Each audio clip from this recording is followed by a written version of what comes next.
Nagkakaso ka? Bakit? May lagnat ako. Nilalagnat ka? Gusto mo gamot? Capsule? Aspirin? Ha? Walang ganun. Togmolodon ka na lang din. Ha? Togmolodon. Ano yan? Yung sa gamot para man yung sakit ng katawan mo. Tulog. Hindi. Ano? Togmolodon. Hindi, togmolodon mo na lang. Ano ba yung tagmula doon? Untog mo ulo mo doon. Ha? Ayoko. Bakit? Sakit na nga ulo ko. Dadagdagan ko. Dagdagan mo yung sakit ng ulo? Gusto mo pa? Ano yan? Ang ganda mo dang, no? Dami lang tagyawat. Ay, di, parang pawala na. Hindi na, oh. Pausbong pa lang. Hindi, pawala na, oh. Pawala na nerve, malagyan, eh. Wala lang space. Oo. Nagsisiksikan sa... Sabi mo doon naman sa kabila. Ayaw nga ano yan. Kausapin. Ay, alam mo ba, minsan kapag... Ibang halaman, kinakausap mo. Pati yung ano, yung mga tigyawat, kausapin mo. Pinausap ko sila pero ayaw nila makinig sa akin. Paano makikinig? Hindi mo... Kasi masinsinan.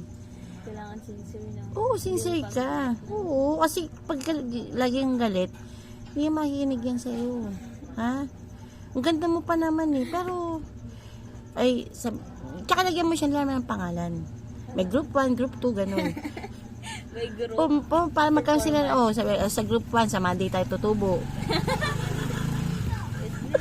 Bully na naman ah. Okay lang ah. Hindi ako makasagot. Hindi nagpapangsel yung utak ko.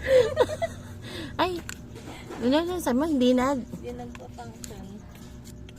Saan ba nakalagay yun? Ah? Yung saan nakalagay? Sa talampakan niya. Hindi, yung tigyawat. Sagot kasi ng sagot eh. Hindi pa ako tapos magtanong. Pinibitin mo! Pwede ano ka. Nagagalit ka pagka nabitin ka. Iba yata yun ah. Uy, di ba siyempre yung bibitin sa... Ano ba iniisip ko? Alam mo, nilagyan mo ng ago yung utak ko. Alam mo, napaka-insente ko. Hindi halata. Ha? Yun ang tulong ko ngayon sa'yo ha. Kausapin mo sila. Saka by group sila. By group. Sabi mo, Monday, sa part yung group 1. Tapos magdala ng project. Ha? Ano yung project? Yung medyo mapula-pula sila. Dala ng mga kamatis, gano'n. Okay na, bye-bye na. Bye-bye.